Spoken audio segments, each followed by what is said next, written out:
నమస్తే, welcome to prime time debate. Jaganmohan రెడ్డికి ఓటమి భయం పట్టుకుందా అంటే అవుననే సమాధానం వినిపిస్తోంది. అందులో భాగంగానే ఆంధ్రప్రదేశ్లో జరుగుతున్న కొన్ని ఘటనలు అనుమానాలకు తావిస్తున్నాయి. అయితే తాజాగా ఈరోజు తాడేపల్లి సిట్ కార్యాలయం వద్ద కొన్ని కీలక డాక్యుమెంట్స్ను దగ్ధం చేయటం, వాటిని వీడియో తీయటం జరిగింది. అయితే అవి చంద్రబాబుకి సంబంధించిన అక్రమ కేసులపై కావచ్చు, అలాగే హెరిటేజ్ ఫుడ్స్కి సంబంధించిన డాక్యుమెంట్స్గా తేలింది. అయితే అక్కడ ఉన్నటువంటి స్థానికులు ఇవి డాక్యుమెంట్స్ ఏంటి, ఎందుకు తగలబెడుతున్నారు అని అడగ్గా మాకు పైన సిఐడి అధికారుల నుంచి ఆర్డర్స్ ఉన్నాయి అని చెప్పి అక్కడ సిఐడి సిబ్బంది ఎవరైతే ఉన్నారో వాళ్ళు చెప్పడం జరిగింది.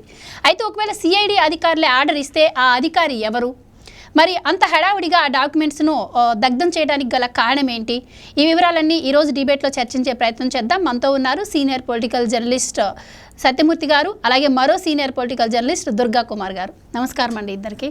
నమస్కారం.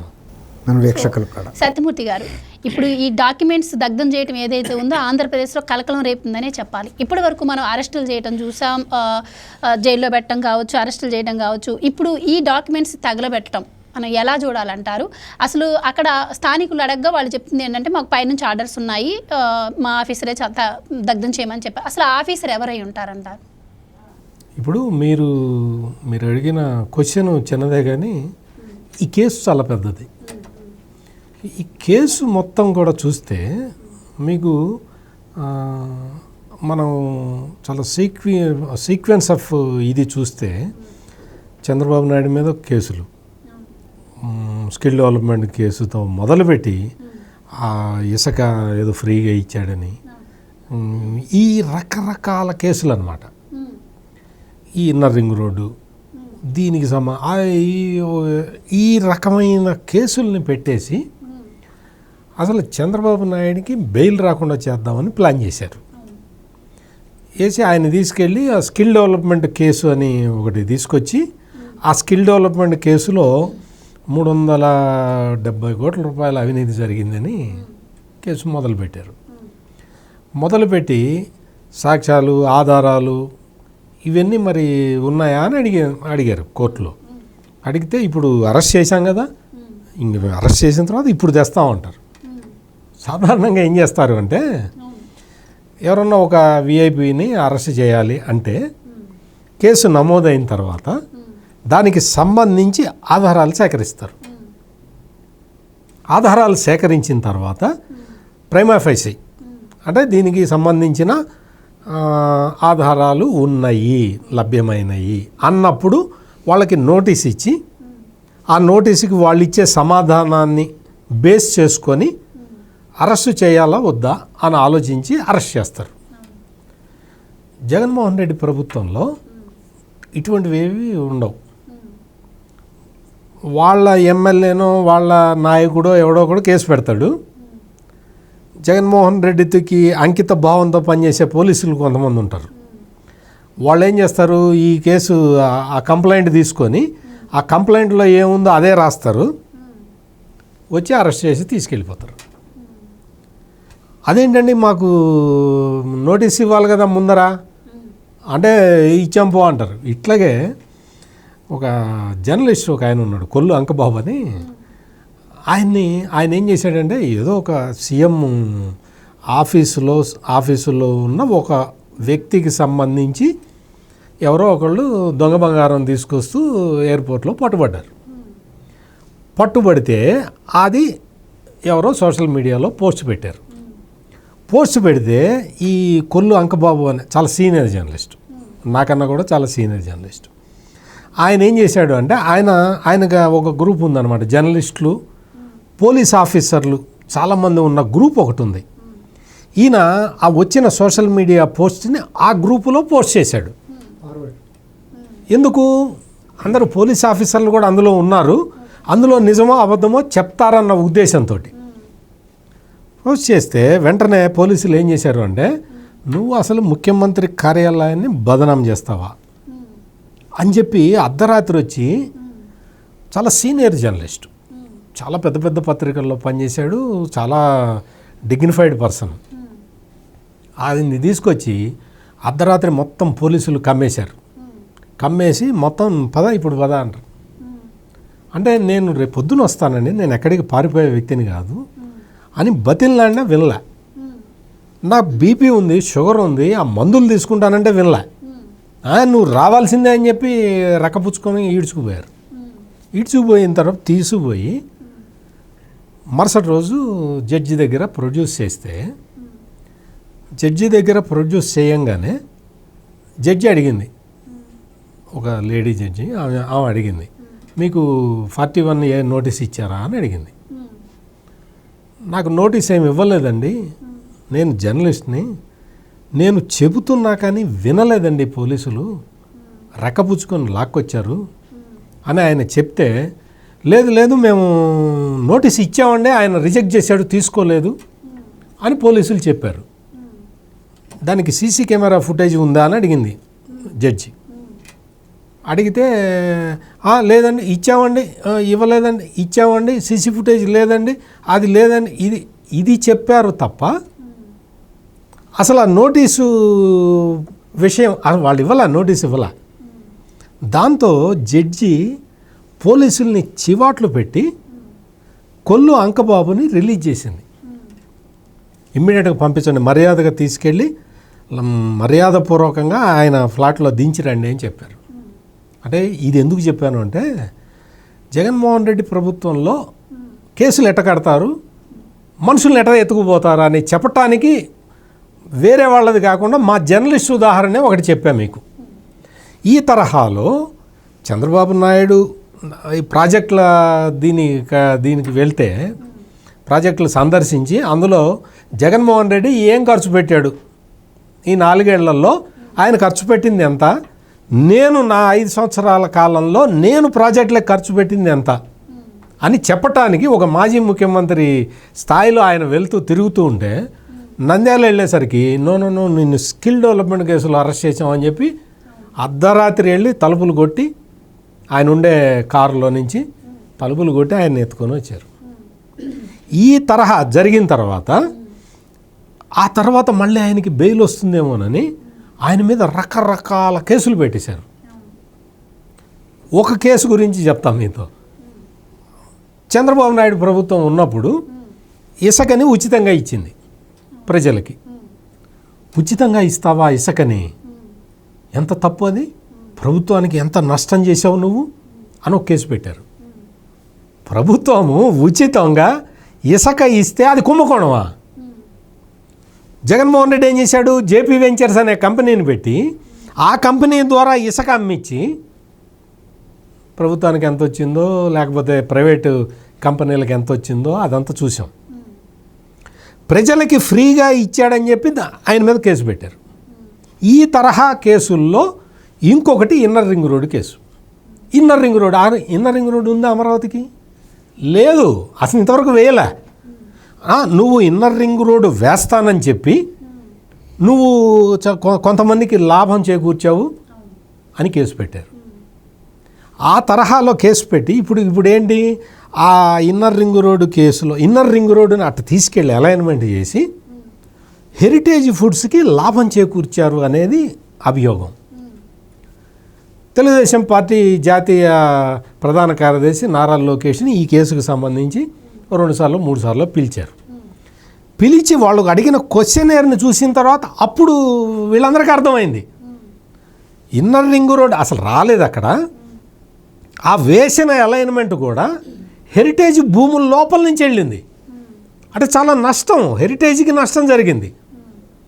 ఆ విషయాన్ని లోకేష్ బయటకు వచ్చి నాకు హెరిటేజ్ భూముల లోపల నుంచి వెళ్ళిందండి అది చాలా హెరిటేజ్కి చాలా నష్టం, అది పోలీసులు చెబితే నాకు ఈ విషయం తెలిసిందని లోకేష్ బయటకు వచ్చి చెప్పాడు. అంటే ఆ ఇన్నర్ రింగ్ రోడ్డు కేసు వేశారు. దానికి సంబంధించి ఈ డాక్యుమెంట్లన్నీ సేకరించారు. ఇప్పుడు పోలీసులకు కూడా అర్థమైపోయింది ఈ జగన్మోహన్ రెడ్డి మళ్ళీ గవర్నమెంట్లోకి వచ్చే అవకాశం లేదు, ఈ తప్పుడు కేసులకి ఈ ఆధారాలు ఇవన్నీ ఉంటే మనం ఎక్కడ ఇరుక్కుంటామో అని చెప్పి ఈ మొత్తం ఈ డాక్యుమెంట్లని తగలబెడుతున్నారు. ఈ తగలబెట్టడం కూడా ఎవరో తెలుగుదేశం వాళ్ళు అక్కడ కాపలా కాసి వాళ్ళేం పట్టుకోలే, అక్కడ స్థానికులు ఉండి ఏం తగలబెడుతున్నావు, ఏం డాక్యుమెంట్లు తగలబెడుతున్నావు అని వాళ్ళు వచ్చి చూస్తే ఆ హెరిటేజ్ డాక్యుమెంట్లు ఉంటే వాళ్ళు తెలుగుదేశం వాళ్ళకి సమాచారం ఇచ్చారు, స్థానికులు అడ్డుకొని. అంటే ఈ తరహాలో డాక్యుమెంట్లు తగలబెట్టినంత మాత్రాన పోలీసులు చేసిన తప్పులు సమసిపోతాయా? ఎట్టి పరిస్థితుల్లో సమసిపోయే ఇదే లేదు. పోలీసులు తప్పు చేయకుండా ఉండాలి. ఎవరన్నా తప్పు చేస్తుంటే సరిదిద్దాల్సిన పోలీసులు వాళ్ళే తప్పు చేసుకోవడం మొదలు పెడితే ఇదిగో ఇదే విధంగా భయపడుతూ ఆ డాక్యుమెంట్లన్నీ తగలబెట్టుకుంటూ ఒక దొంగ జీవితం గడపాల్సిన పరిస్థితి ఏర్పడుతుంది. సో దుర్గా కుమార్ గారు, ఇప్పుడు సార్ చెప్పినట్టు డాక్యుమెంట్స్ని తగలబెడుతున్నారు అంటే ఆధారాలను మాయం చేస్తున్నట్టే కదా. అంటే ఆధారాలను మాయం చేస్తున్నారు అంటే పెట్టినవన్నీ తప్పుడు కేసులను ఒప్పుకున్నట్టే కదా. సో దాన్ని అలా చూడొచ్చు అంటారా? తప్పుడు కేసులు పెట్టడం ఒకటి, ఈ డాక్యుమెంట్ల అథెంటిసిటీ కూడా ఇప్పుడు క్వశ్చన్లో పడింది. వీళ్ళు ఫోర్జరీ చేసి క్రియేట్ చేసినవి అనేది ఒక డౌట్ కూడా వస్తుంది.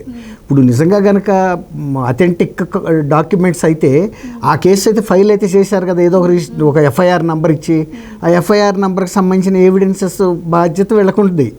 కాబట్టి కోర్టులో ముందు అసలు ప్రైమా ఫేసి కేసు ఎస్టాబ్లిష్ చేయటం కోసం అసలు అక్కడ ఎవిడెన్స్లే లేనప్పుడు ఫోర్జరీ డాక్యుమెంట్స్ క్రియేట్ చేసి ఆర్టిఫిషియల్గా ప్రైమరీ ఎప్పుడు ఇవి క్వశ్చన్లోకి వస్తాయి అంటే ఎక్యూజ్డ్ ఎవరైతే ఉన్నారో అది కేసు ట్రయల్ జరుగుతున్న టైంలో చూపిస్తారు. ఇవి ఫలానా ఇవి మీకు అగెనెస్ట్గా ఎవిడెన్సెస్గా ఉన్నాయి ఇక్కడ ఎగ్జిబిట్స్. కానీ ఆ ఎగ్జిబిట్స్ నెంబర్ 1, 2, 3 అన్ని సీరియల్ నెంబర్స్ వేయాలి. వేసినప్పుడు ఆ ఎగ్జిబిట్ అవునా కాదా అని చెప్పాల్సింది ఎక్యూజ్డ్. ఇది అది కాదండి, నాకు అసలు ఆ ల్యాండ్ ఆ సర్వే నెంబరే నేను ల్యాండ్ ఓనర్ని కాదన్నాడు అనుకోండి, దెన్ కమ్స్ ద క్వశ్చన్, అసలు ఈ ఎవిడెన్స్ తీసుకొచ్చింది ఎవడో, ఈ కేసు ఫైల్ చేసింది ఎవడో, ఇవన్నీ కూడా వస్తాయి. ఇప్పుడు నాకేమనిపిస్తుందంటే అసలు ఆ ఎవిడెన్సెసే వీళ్ళు ఆర్టిఫిషియల్గా క్రియేట్ చేసి just for creating a prima facie case, అంటే ఎంట్రీ లెవెల్ కోసం. ఆ తర్వాత వెరిఫికేషన్ సంగతి తర్వాత చూసుకుందామని అనుకున్నారు వాళ్ళు. అంటే ఈ గవర్నమెంట్ నెక్స్ట్ కూడా ఉంటుంది, తర్వాత ఇదంతా డ్రాగ్ అవుతూ ఉంటుంది కదా అని. ఇప్పుడు ఇది నేనేమనుకుంటున్నా అంటే ఇది సిట్కి సంబంధించిన డాక్యుమెంట్స్ వాళ్ళు తగలబెట్టినాయి. సిట్కి డిఐజీగా ఇన్ఛార్జ్గా ఉన్న వ్యక్తి కొల్లు రఘురామరెడ్డి గారు, ఇప్పుడు మా తమ్ముడు గారు చెప్పినట్టు నంద్యాలలో వెళ్ళి అరెస్ట్ చేసింది ఆయనే. ఏమండి నా మీద ఏం కేసు ఉందో చెప్పమంటే అవన్నీ చెప్పే పరిస్థితి లేదంటే నాకు కూడా తెలియదు, నన్ను పైనుంచి అరెస్ట్ చేయమన్నారు, అందుకొని వచ్చాను. ఆయన ఐపీఎస్, సీనియర్ ఐపీఎస్ ఆఫీసరు, అంటే నెక్స్ట్ అంటే ఐజీ క్యాడర్లోకి వెళ్తాడు. అయితే నేను వచ్చింది నాకేమీ తెలీదు, మిమ్మల్ని తీసుకురమ్మన్నారు, తీసుకెళ్ళటానికి వచ్చాను, కాబట్టి మీరు నా ఎమ్మట సహకరించి రండి, ఇదే ఆర్గ్యుమెంటు. అసలు పలానా కేసు అని చెప్తే నాకు కూడా అవగాహన ఉండాలి కదండి అంటాడు చంద్రబాబు గారు. ఇదంతా లైవ్ చూసాం మనం, లేకపోతే నాకు తెలియదు, అవన్నీ లైవ్ చూసా. కాబట్టి అప్పుడు ఏమంటాడంటే ఈయన, నేను మిమ్మల్ని తీసుకెళ్తా ఉండగా విజయవాడ లోపల కేసు ఇప్పుడు తయారవుతుంది, అది నాకు వాట్సాప్లో వస్తుంది, అప్పుడు మీకు నేను చూపిస్తాను, మీకు కూడా వాట్సాప్ పెడతా, కాబట్టి అప్పుడు రాక నేనేం చెప్పలేనని ఆర్గ్యూ చేసిన వ్యక్తి ఈయనే. జనమందరూ ఆశ్చర్యపోయారు. ఒక ఐపీఎస్ ఆఫీసర్, అది ఎవరంటే చేసేది ఎస్ఐలు చేస్తారు, కొత్తగా వెళ్ళిన ఎస్ఐలకి కాన్స్టిట్యూషన్ మీద, ఐపీసీ మీద, సిఆర్పిసి మీద అవగాహన లేక, సార్ నన్ను తీసుకురమ్మన్నారు సార్, పై ఏళ్ళు దండం పెడతాను సార్, మీరు రండి సార్ అంటారు. ఎందుకంటే ముందు ఏదో తీసుకెళ్ళి స్టేషన్లో కూర్చోబెడితే ఆడికి ఒక క్రెడిట్ వస్తుంది, వెళ్ళాడు తీసుకొచ్చాడని. ఆడు కాళ్ళే పట్టుకున్నాడో గడ్డమే పట్టుకున్నాడో తర్వాత మాట. ఇప్పుడు ఐపీఎస్ ఆఫీసర్ అయినా ఇవాళ ఆయన పరిస్థితి అదే అయింది. సార్ ఇవన్నీ వద్దు సార్, ఇదంతా చర్చ రచ్చ అవసరమా, మిమ్మల్ని తీసుకురమ్మని పయ్యాళ్ళు చెప్పారు, వచ్చాను, మీరు సహకరించి వస్తే తీసుకెళ్తానని కాడకు వచ్చి ఆఖరికి ఆయన కూడా విరక్తి పుట్టి ఎక్కాడు కారు, ఆ బస్సు వెహికల్, పోలీస్ వెహికల్. అయితే ఇందులో మీరు అన్నట్టు అది స్కిల్ డెవలప్మెంట్ కేసు ఉంది, ఇన్నర్ రింగ్ రోడ్ కేసు ఉంది, వాటికి సంబంధించి డాక్యుమెంట్స్ హెరిటేజ్ ఫుడ్స్కి సంబంధించి కూడా తీసుకెళ్లారు. ఇప్పుడు ఐపీఎస్లో వీళ్ళు వెళ్ళినప్పుడు హెరిటేజ్ ఫుడ్ ప్రైవేట్ సంస్థలు వాళ్ళకి కావాల్సిన డాక్యుమెంట్స్ని ఏమి ఆపటానికి ఏమి వీలు ఉండదు.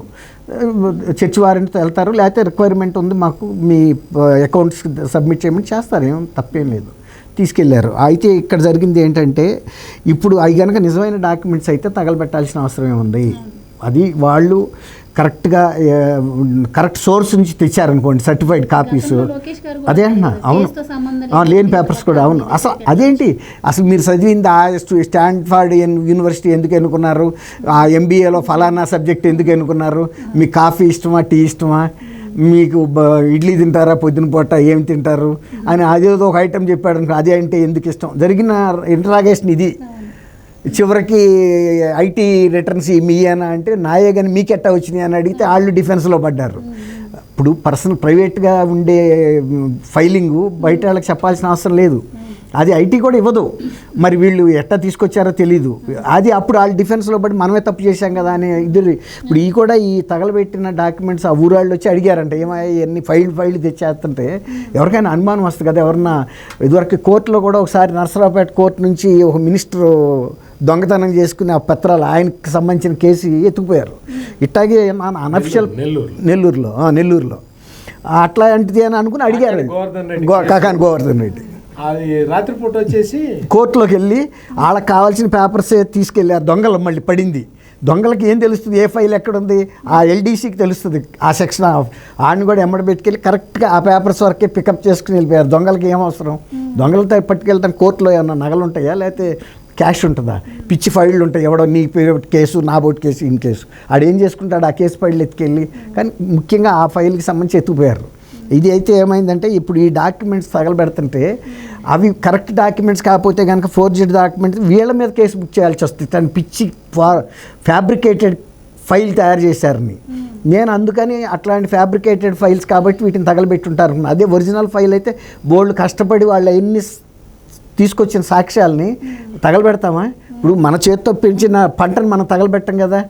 అది ఎవరిదో అయితేనో లేకపోతే పిచ్చిగడ్డి అయితే తగలబెట్టేస్తాం, ఎందుకు వేస్ట్ అని. ఇప్పుడు అది ఈ ఫోర్జెడ్ డాక్యుమెంట్స్ అని ప్రజల్లో అనుమానం వస్తుంది. అందులో ఈ రఘురామరెడ్డి అనే వ్యక్తి 2014 వరకు వైఎస్ఆర్సీపీకి స్ట్రాంగ్ సపోర్టర్గా ఉన్నాడంట.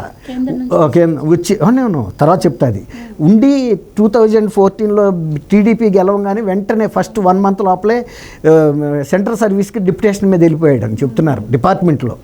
మళ్ళీ 2019లో ఈయన గెలవగానే వితిన్ 20 daysలోనే 1 monthలోనే మళ్ళీ అంతే స్పీడ్గా ఇక్కడికి వచ్చేసాడంట. వచ్చినప్పుడు కూడా ఏదైనా మంచి పోస్ట్ ఇవ్వమంటే సిట్ ఇస్తాం, నీకు ఎవరినైనా అరెస్ట్ చేయొచ్చు, ఎప్పుడైనా అరెస్ట్ చేయొచ్చు, ఎందుకైనా అరెస్ట్ చేయొచ్చు, ఫుల్ పవర్స్ ఇస్తున్నామని చెప్పి ఇచ్చారంట. బాగుంది ఇది అనుకుని అక్కడ కేంద్రంలో సాగదు కదా ఇంత ఆట. గారంగా తీసుకొచ్చారు కదా దత్తతగా, అందుకని ఈయన్ని సిట్ ఇన్ఛార్జ్గా పెట్టారంటున్నారు.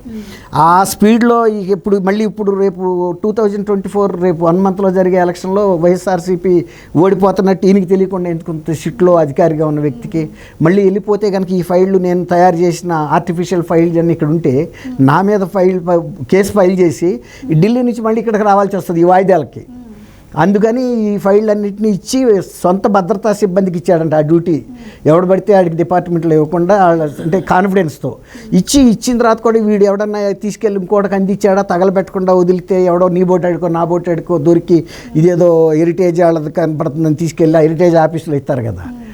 ఏ కంపెనీ కనపడితే ఆ కంపెనీకి ఇస్తారు. కొంతమందికి పిచ్చి, అయ్యో ఇంత ముఖ్యమైన ఎక్కడ పడేసుకున్నట్టున్నారు వీళ్ళు అని. అట్టా ఎవరికన్నా అందకూడని వాళ్ళకని దగ్గరుండి వీడియో కూడా తీయించమని అంటే తీశారు. వాళ్ళు ఏంటంటే ఒక్కొక్కటి ఇట్లా పడేస్తూ ఉంటారు, ఫలానా కంపెనీది ఫలానా ఎవిడెన్స్ ఆయన చూసుకుంటాడు. ఓకే ఫైల్లో సంబంధించిన అన్ని ఫేక్ అయితే కాలిపోయినాయి అని. ఇప్పుడు అక్కడ డౌట్ వచ్చిందా అది ఇది వీళ్ళు మళ్ళీ ఇప్పుడు 2024లో ఈయన ఇక్కడ ఉండడని చెబుతున్నారు. వెళ్ళిపోవడానికి సన్నద్ధం అవుతూ ఆఫీస్ని అంతా శానిటైజ్ చేస్తున్నాడు. ఇప్పుడు శానిటైజ్ చేసిన తర్వాత వచ్చేవాడికి ఏమి ఉండదు అక్కడ, ఇవన్నీ కరెక్ట్గా ఉంటాయి. పిచ్చి ఫైళ్ళు తయారు చేసిన ఫైళ్ళు ఆర్టిఫిషియల్గా కుకింగ్ చేసినవి ఇవన్నీ కూడా ఉండవని అనుకుంటున్నారు. పోలీస్ డిపార్ట్మెంట్ కూడా చెబుతుంది అదే. లేకపోతే మేము కలెక్ట్ చేసిన ఎవిడెన్స్ మేము ఎందుకు చేతుల మీద తగలబెట్టుకుంటామండి, అవన్నీ ఫేక్ కాబట్టి ఉంచితే మాకు ప్రమాదం అని వాళ్ళు కొంతమంది అధికారులు చెప్తున్నమాట. రైట్ సార్ చెప్పినట్టు ఇప్పుడు డిఐజీ కొల్లి రవీంద్రారెడ్డి ఎవరైతే ఉన్నారో రఘురామరెడ్డి ఆయన ఎవరైతే ఉన్నారో ఆయన చేసిన పనికి సమాధానం చెప్పాలి అని చెప్పి ప్రతిపక్షాలు డిమాండ్ చేస్తున్నాయి. అయితే ఇప్పుడు బ్రేకింగ్ న్యూస్ ఏంటంటే ఆయన దీనిపైన స్పందించినట్టు వార్త వస్తుంది. సో ఆయన ఏం చెప్తున్నారంటే ఇవన్నీ వేస్ట్ పేపర్స్, మా దగ్గరికి చాలా కేసెస్ వస్తుంటాయి, అవి ప్రింట్ సరిగ్గా పనిచేయనప్పుడు కావచ్చు, దాని ప్రింట్లో ఇంక్ లేనప్పుడు ఇలా వేస్ట్ అయిన పేపర్లను మేము ఇలా దానం చేస్తున్నాం తప్పించి దీనిలో ఏం లేదు. దీన్ని ప్రతిపక్షాలు అంటే ఈ దర్యాప్తు సంస్థలు ఏవైతే ఉన్నాయో వీటిని బ్లేమ్ చేయడానికి ప్రతిపక్షాలు ఎలా చేస్తున్నాయి అని మాట్లాడుతున్నారు. సో దీన్ని ఎలా చూడొచ్చు అంటారు? ఇప్పటికే ఎన్నికల కోడ్ అమల్లో ఉందని చెప్పి చాలా మందిపై చర్యలు తీసుకుంది ఈసీ, అయినా కూడా అధికారుల్లో మార్పు రావట్లేదు, ఎలా చూడొచ్చు అంటారు?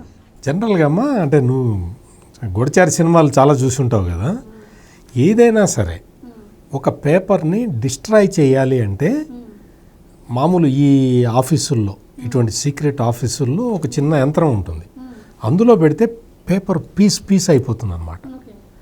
అట్లా డిస్ట్రాయ్ చేస్తారు, అది పద్ధతి.